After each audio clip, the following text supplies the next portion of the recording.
Welcome back to Eagle Countdown, and just I guess an hour and a half or so, maybe 2 hours from now, we'll have I can't do math. A couple hours, we will honor Sidney Powell. And Sidney Powell, I got a text. She is on the ground in the swamp area. She's probably got to stomp out a few swamp monsters on the way to be with us, but she'll be with us later. She'll be getting the General Singlob Award that was originally, the first recipient was General Mike Flynn, and General Flynn just tweeted about the award tonight. So if you're joining in to watch this Great Eagle Countdown, we're pleased you're here. Lots of folks that are gathering. Our next guest is Mike Davis. Mike Davis has become a sort of go-to guy for us at the Eagle Forum Educational Legal Defense Fund on issues of the judiciary, as well as especially the Internet Accountability Project and what's happening with big tech. Mike Davis himself was a former chief counsel for Senator Grassley's Judiciary Committee, clerked for Justice Gorsuch, both maybe at the lower court as well as on the Supreme Court. So served in all three branches of government, which is a distinct thing, and even practiced law for a decade in Denver. So welcome, Mike. And before we get to, I think, the big tech question, John has been writing about the tech problem. I think we got a lot of ground to cover, and our folks want to know, what can we do about it?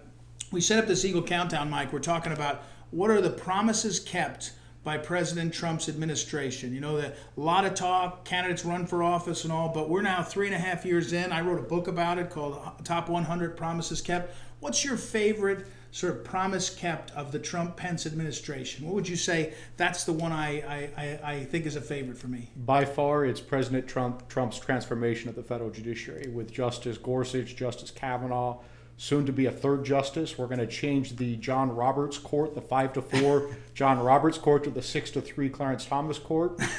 Huge transformation. Wow. There are a near all-time record number of federal circuit judges, 53, by President Trump. He has filled every circuit court vacancy. He has flipped the 2nd, 3rd, and 11th circuits from majority Democrat appointed to majority Republican appointed. Even on the 9th Circuit, the out-of-whack liberal 9th Circuit, the 29-seat circus, 9th Circus as people call it, when President Trump took office, there were 11 more Democrat appointees than Republicans. That is down to just 3. And when President Trump wins re-election, he is going to do the unthinkable for a Republican president, and that is flip the 9th Circuit along with every other circuit in this country. Mike, you practice law now for 20 plus years. You've been involved. I mean, did anybody see it coming? I mean, is this partly because Obama left so many vacancies and then Trump's just gone fearlessly at it? I mean, why has it been, is it a perfect storm? Why has he been able to get so many? Well, there are many reasons for this. Part of it was the Obama-Biden administration was so incompetent on filling judicial vacancies and left many to fill for a President Trump.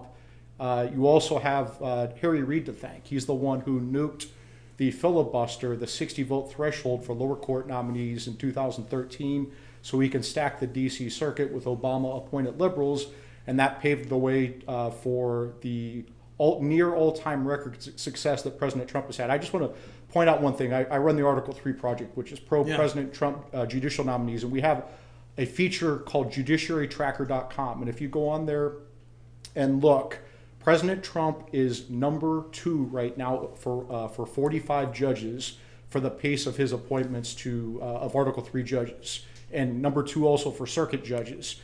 The only reason he's number 2 is because Congress created 152 new judgeships during Jimmy Carter's presidency. Otherwise, President Trump would clearly be the number 1 president right now for the pace of his judicial appointments. Remind our folks and me right now, what's that website? Judiciarytracker.com. It's article3project.org, judiciarytracker.com. Judiciarytracker.com. I've seen it. I've looked at that. It is a great resource. You can go look in. Now, John Schlafly's written about judges in his weekly column. And John, any thoughts on this promise kept? Well, it's a wonderful job, and another reason, perhaps, and you can comment on this, Mark, but the political pundits say that the Republican base cares more about judges than the Democratic base does, and the Democrat political people have complained about this, that they can't get their base as energized about judges as the Republican base is, and that's one of the reasons why the president has been so successful in getting those vacancies filled. Yep, I agree with you. And actually, I think that's a big reason why Vice President Biden won't put out his Supreme Court list, because I think the types of left-wing whack jobs who the Democrats would appoint to the Supreme Court would scare the heck out of the American voter. And so we just put out the Biden list today on Article 3 Project's website, article3project.org, featuring 12 potential Supreme Court picks by a Biden-Harris administration. And you go take a look at them and see what their records are, see what they say. They're pretty nutty stuff. And is one of them Stacey Abrams? I hear She's one of them. She's one of them. Is she talking about that? She wanted to be vice president. No, well, she's a candidate for appointment. I mean, she's a graduate of the Yale Law School, and she is considered to be a candidate. She is. Go to article3project.org, and she is featured prominently on our website. All right, Mike Davis. Now, before we get to, I want to talk to you about the big tech, because people are listening. But I want to ask this as a double question. One is, what's going to happen in the next 42 days? Will there be not only a nominee and then hearings and votes? And then what can our folks that are watching do? Right. The second part of our gathering is, okay, what can you do? What are the promises kept? Okay, you can tell your neighbors about all these judges and go to judiciarytracker.com. You'll have the more details. But then what can people do? What do you recommend that they do? But first, what's going to happen here? Are we going to get a vote? Are we going to get a nominee? We will certainly have a hearing before the election, and the issue will be whether there are enough votes to have the confirmation vote before the election. I am pretty confident that we will have those votes. Senator McConnell, the Senate Majority Leader, has to thread the needle there. He threaded the needle for the Kavanaugh fight, and I have no doubt he will thread the needle again, and we will get the sixth Republican appointment to the Supreme Court. Okay, and what can people do? What do you recommend that they do right now? So I run a 501c4, so I can't do electioneering stuff, but what I can tell people is this is a once in more than a lifetime chance to put a true conservative majority on the Supreme Court. And a true conservative majority on the Supreme Court requires that President Trump is President Trump and we have a Republican-controlled Senate.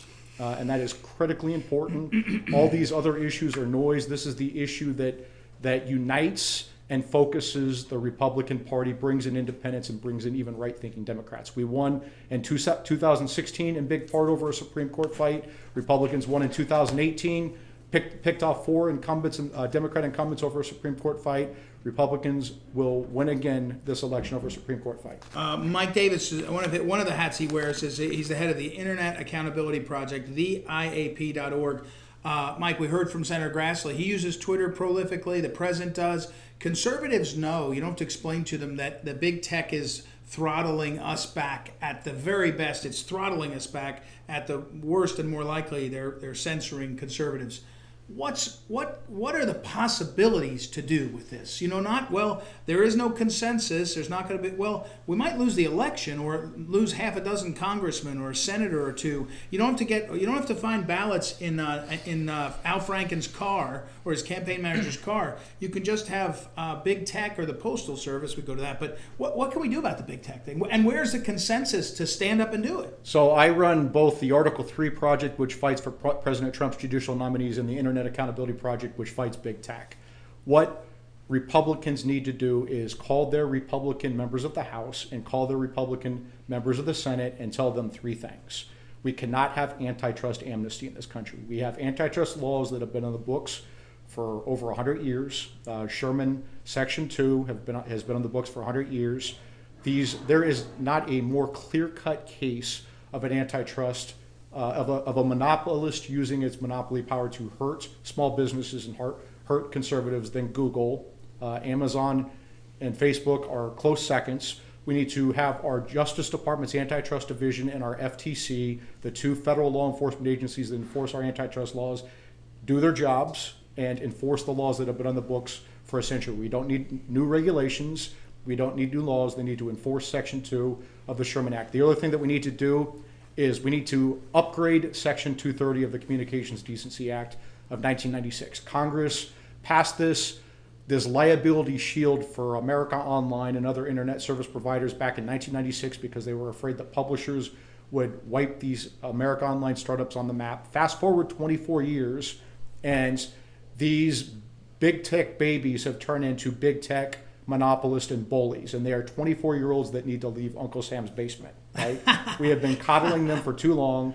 We have Google, which is a $1 trillion company. I believe Amazon's a $1 trillion company. Facebook is a huge company.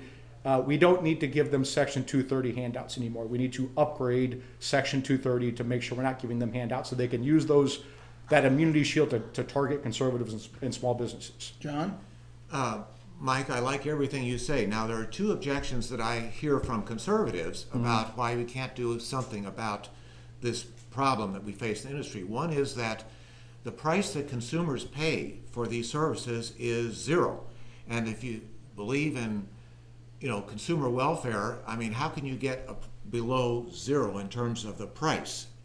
And so the second issue that I hear is the network effect. The reason these companies are so large is because everyone wants to be where everyone else is. And if you break up companies into multiple providers, people are not on the same service anymore. Now, how do you deal with these two questions with traditional antitrust tools? So I would ask you this, if these services are free, how did Google become one of the biggest corporations in the world and have multiple billionaire bosses? How did Facebook become so big and have multiple billionaire bosses? How did Amazon become so big and have multiple billionaire bosses? How do they make so much money off of free?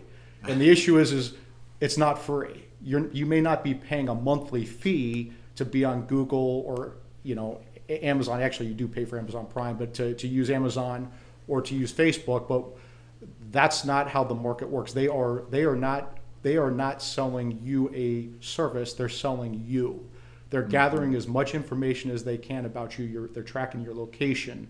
They're tracking your internet searches. They're tracking everything they can about you, including your medical records, and they are selling you to the highest bidder. So it's not free at all. You're selling very, very valuable information, everything that they can find out about you. And so, again, look at what the so-called free Gmail is or free Google search is. It's not free. Good enough, John? Here you go. And what about the network effect? That once the company becomes dominant, whether it's Facebook or any of the others, that's where everyone wants to go. And there once was, as you know, a social network which was bigger than Facebook, and it's now disappeared because everyone wants to be with the big company. Yeah, I mean, you could. Big is not bad, and actually, as you know, under our antitrust laws, you can be a monopoly. You just can't use your monopoly power to harm competition. You cannot use your monopoly power to harm the competitive market, and that is Section 2 of the Sherman Act. You can't do things to exclude competition. You can't do things to harm competition. If you're a monopoly, you have to play with kid gloves in the market, and they're not doing that, and the antitrust law enforcers need to enforce the century-old antitrust laws that have been on the books. Mike, when Senator Grassley was here a few minutes ago, he said there's not consensus in the Senate. I think he said there's, as he said this way, bipartisan consensus to not do much or anything, and bipartisan consensus to do something. What breaks that up? And let me ask it differently. Donald Trump has been very effective as president at getting the moving legislators in the direction that he's America First on judges. Is his administration going to help break that? Oh, he has been. He's the Trump administration has been great on big tech. The House Antitrust Subcommittee just held a hearing. I guess it would have been last month, and they're putting together a bipartisan report right now. It would not have been bipartisan if Trump did not tweet and say, "Hey, Republicans, quit shilling for Google. Get on board here." And then the Senate Judiciary Committee, the Senate Antitrust Subcommittee led by Senator Mike Lee, is seeing the light when it comes to Google and their bad acts. They just held a hearing. There is bipartisan support. Once they put out their reports, these antitrust law enforcers at the FTC and the Antitrust Division that are finally waking up from their decade-long slumber, they're going to start enforcing the laws and holding Google and Facebook and others to account. Very good. Anything else, John? Well, Hold on, here we I go. think the decade-long slumber about these tech industry perhaps can be compared to the 30-year slumber about China. Yeah. And China is another, in effect, monopolistic entity that we're facing in our country, and more people are waking up to, the survival of freedom in America depends on pushing back on these powerful forces which are controlling so much of our lives. So yeah, I mean, I would say that President Trump has clearly demonstrated that he's willing to take on China, whereas Vice President Biden, whose son Hunter is on the Chinese payroll, will bow very low to the Maoist in China. There you have it, John. Thank you, Mike. All right, Mike Davis, thank you again. JudiciaryTracker.com is very useful to understand. And what's the Article 3 project? Article3project.org. Article 3. Number three project. Article number 3 project.org to see the Biden list. Mike Davis is breaking the news. And then also theiap.org is a very useful site too. Thanks, Mike, for everything. Thank you for your friendship, for all our work, and we appreciate your time. Thank you for what you guys do. It's very important. Well, thank you. All right, everybody, we're gonna go to one.